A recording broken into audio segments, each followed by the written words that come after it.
Government exam classes. Today we will be discuss 25 questions of physics. Who is the related to Air Force exam? X या Y. कोई भी exam हो air force का X या Y दोनों के लिए काफ़ी इंपॉर्टेंट है फिजिक्स के 25 क्वेश्चंस. ठीक है. और फ्रेंड्स हम 10 जुलाई से एयर फोर्स के लिए ही फिजिक्स का बैच स्टार्ट करने वाले हैं. ठीक है. ऑनलाइन बैच होगा, फ्री ऑफ कॉस्ट होगा. जो भी स्टूडेंट पढ़ना चाहता है वो पढ़ सकता है. जो नया स्टूडेंट है वो इस चैनल को सब्सक्राइब कर ले ताकि जो आने वाला वीडियो है उसका जो नोटिफिकेशन है वो उसको मिल जाए. यहाँ पर फिजिक्स को रटना नहीं है, बेसिकली बेसिक के साथ समझना है. ठीक है. तो स्टार्ट करते हैं. फर्स्ट क्वेश्चन से आपका पेंडुलम की अवधि किस पर निर्भर करती है? The time period of the pendulum is depend on mass, length, amplitude या एनर्जी. तो इसका जो आंसर होगा वो हो जाएगा आपका बी. लेंथ पर डिपेंड करता है. वाई? लेंथ पर डिपेंड क्यों करता है?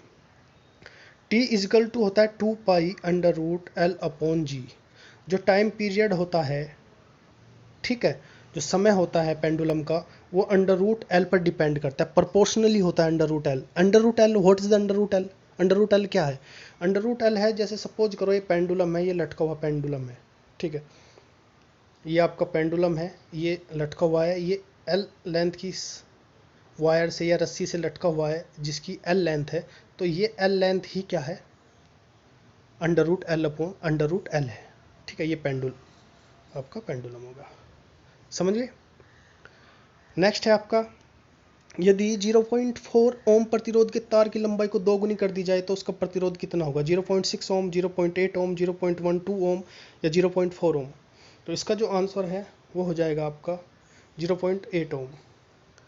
0.8 आर इजिकल टू होता है रो एल अपॉन ए. जो आपका रेजिस्टेंस है वो डिपेंड करता है लेंथ पर और क्रॉस सेक्शन एरिया पर. और रो क्या है आपका? रेजिस्टिविटी. ठीक है. रो होगी आपकी रेजिस्टिविटी और एल होगी लेंथ और ए होगा क्रॉस सेक्शन एरिया. सपोज करो एक ये वायर है जिसका L1 लेंथ है. ठीक है. मैंने मान लिया कि रो और ए कांस्टेंट है यहाँ पर. ठीक है. ध्यान रखना, रो और ए क्या है? कांस्टेंट है. तो L1 लेंथ है और R1 है रेजिस्टेंस.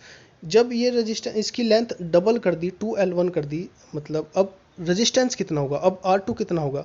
यदि मैं इन दो इक्वेशन बनाकर रिलेशन निकालूंगा तो R1 upon R2 is equal to L1 upon L2 होगा. और L2 क्या होगा? 2L1, क्योंकि ये डबल कर दी. जब आप इसे सोल्व करोगे इस पूरी इक्वेशंस को तो यहाँ पर जो R2 होगा, R2 इजिकल टू आ जाएगा 2R1 और R1 की वैल्यू होगी 0.4. इसलिए 0.4 इंटू 2 तो क्या हो जाएगा? 0.8.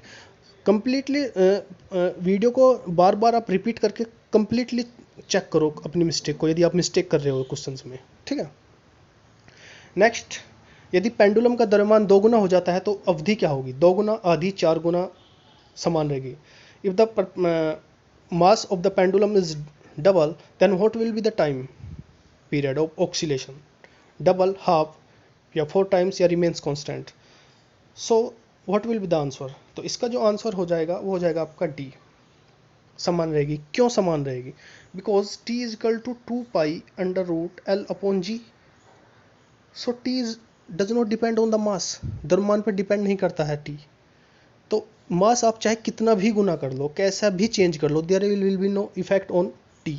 टी पर कोई इफेक्ट नहीं होगा, कोई प्रभाव नहीं पड़ेगा, कोई चेंज नहीं होगा.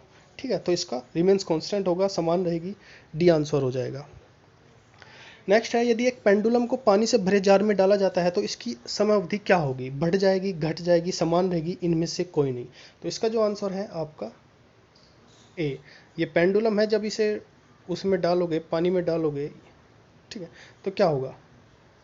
देर से टाइम ज़्यादा लेगा. ठीक है. तो समय अवधि क्या हो जाएगी? बढ़ जाएगी. सिंपल, एक सिंपल कॉमन सेंस का क्वेश्चन है. 100 वाट और 500 वाट के बल्ब के प्रतिरोधक अनुपात क्या होगा यदि वोल्टता समान हो? ठीक है. प्रतिरोध मतलब रेजिस्टेंस 1:5, 5:1, 1:25 या 2.5:1.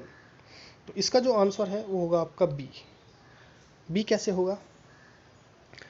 पी वॉट मतलब पावर. पी इजिकल टू होता है V² अपॉन R. यहाँ पर V वोल्ट था है, आई स्क्वायर आर भी फॉर्मूला होता है पावर का, ध्यान रखना, ठीक है। लेकिन हम क्या यूज़ करेंगे यहाँ पे, v square upon r. V क्या है यहाँ पर, वोल्ट था, वोल्टेज क्या है, कांस्टेंट है, तो इन्वर्सली प्रोपोर्शनल होगा पावर के क्या, रेजिस्टेंस। या मैं लिख सकता हूँ, यदि मैं दो इक्वेशन बनाता हूँ तो P1 R1 is equal to P2 R2। जब आप यहाँ पर वैल्यू रखोगे 100 R1 500 R2 इक्वल टू है, ठीक है। जब इसे सोल्व करोगे तो R1 अपॉन R2 क्या आ जाएगा, R1 अपॉन R2 आ जाएगा 5:1, मीन्स इस आंसर हो जाएगा बी, ठीक है। नेक्स्ट क्वेश्चन है आपका, यांत्रिक तरंगे होती है अनुदैर्घ्य तरंगे, अनुप्रस्थ तरंगे, दोनों या कोई भी नहीं।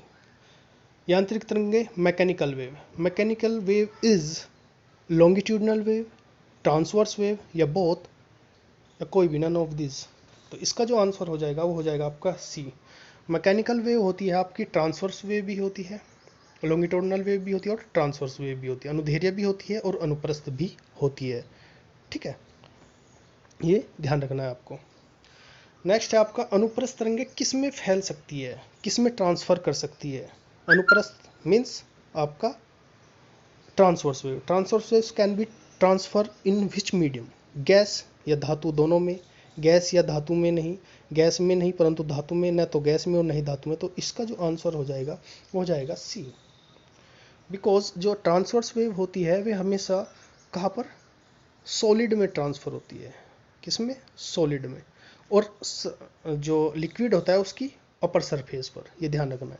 तो इसका जो आंसर हो जाएगा सी। नेक्स्ट क्वेश्चन है, अनुदैर्घ्य तरंगे किस माध्यम में चलती है।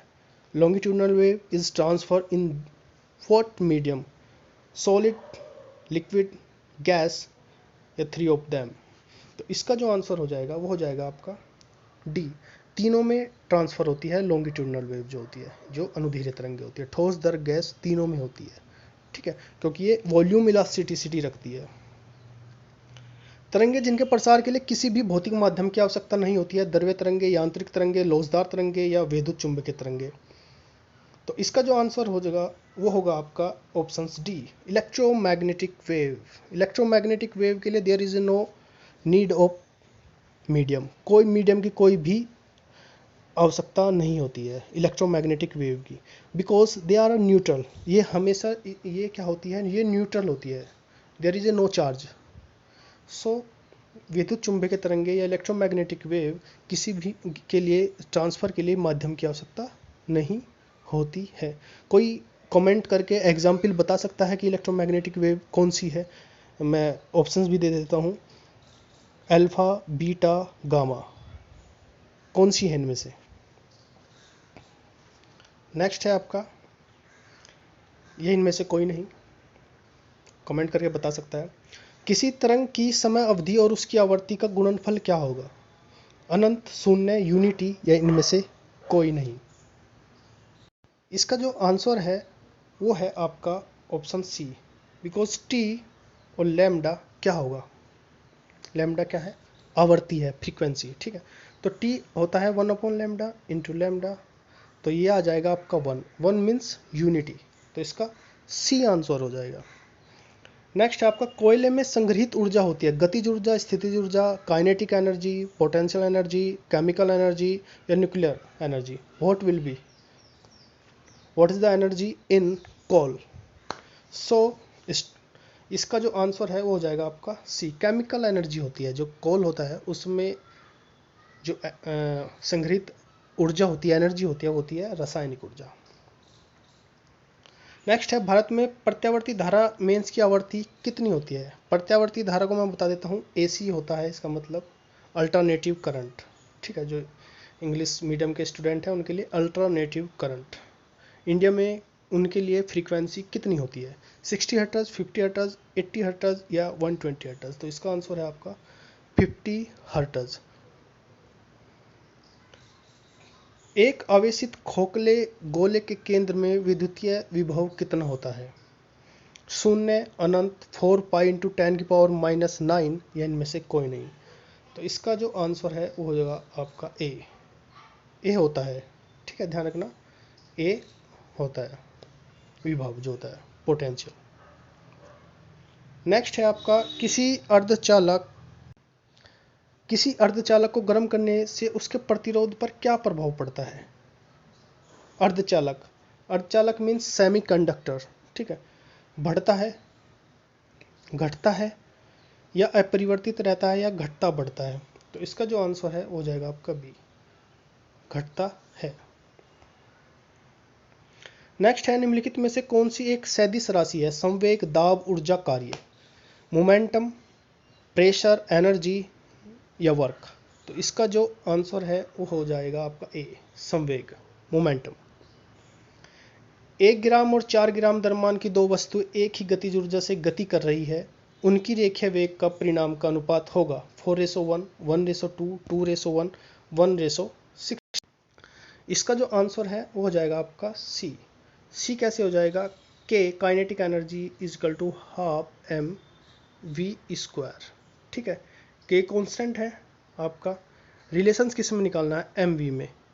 तो जब आप इसमें रिलेशंस निकालोगे तो V1/V2 is equal to under root हो जाएगा M2/M1। इसमें वैल्यू जब आप रखोगे तो 2:1 का आंसर आ जाएगा। नेक्स्ट है आपका एक गेंद को क्षैतिज से किस कोण पर फेंका जाए कि वह अधिकतम क्षैतिज दूरी तय करे, 45 डिग्री, 90 डिग्री, 30 डिग्री या 0 डिग्री।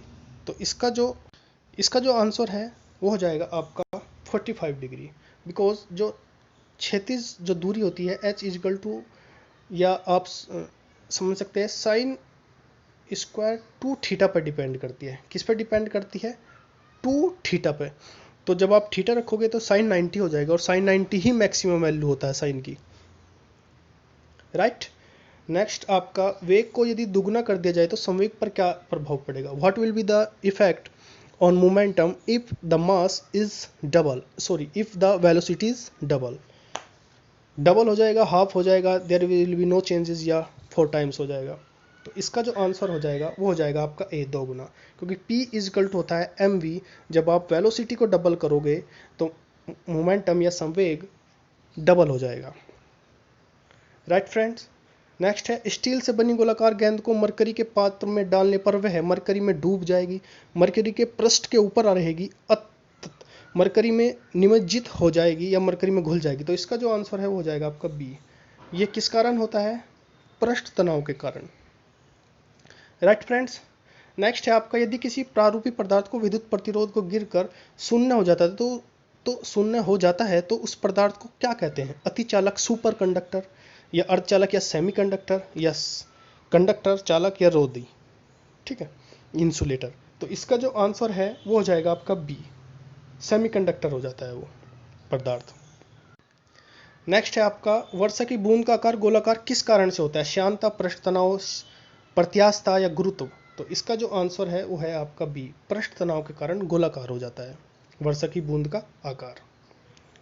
नेक्स्ट है आपका निम्नलिखित में से किस उष्माधारिता, ये उष्माधारिता है, ठीक है, ये उष्माधारिता ऐसे बनती है, उष्माधारिता सबसे ज़्यादा होती है। तो किसकी होती है, जल की उष्माधारिता सबसे ज़्यादा होती है, ठीक है। परमाणु जिनमें प्रोटॉनों की संख्या समान परंतु न्यूट्रॉनों की संख्या भिन्न भिन्न रहती है क्या कहते हैं, समदाबिक, समवायिक, समन्यूट्रिनो, या समस्थानिक। तो इसका जो आंसर है वो हो जाएगा आपका डी, समस्थानिक होता है, भिन्न होती है, जिसमें प्रोटॉनों की संख्या समान होती है, न्यूट्रॉनों की संख्या भिन्न होती है। नेक्स्ट आपका नाभिकीय रिएक्टर के निर्माण में निम्नलिखित में से कौन सा एक अनिवार्य है, कोबाल्ट, निकेल, जर्मेनियम, या टंगस्टन। तो इसका जो आंसर है फ्रेंड्स सी, राइट, सी इसका आंसर है।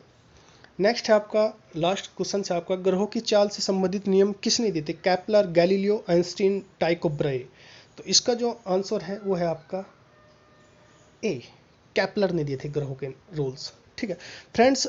जो भी फिजिक्स स्टूडेंट फिजिक्स पढ़ना चाहता है वो हमारे चैनल को सब्सक्राइब कर ले, ताकि जो 10 तारीख से 10 जुलाई से जो फिजिक्स का बैच स्टार्ट होने वाला है ऑनलाइन, उसका नोटिफिकेशन भी, वीडियो का नोटिफिकेशन भी आपको मिल जाए और आप लाइव क्लास कर भी सके, ठीक है। थैंक यू, आज के लिए बस इतना ही था, फिर मिलेंगे।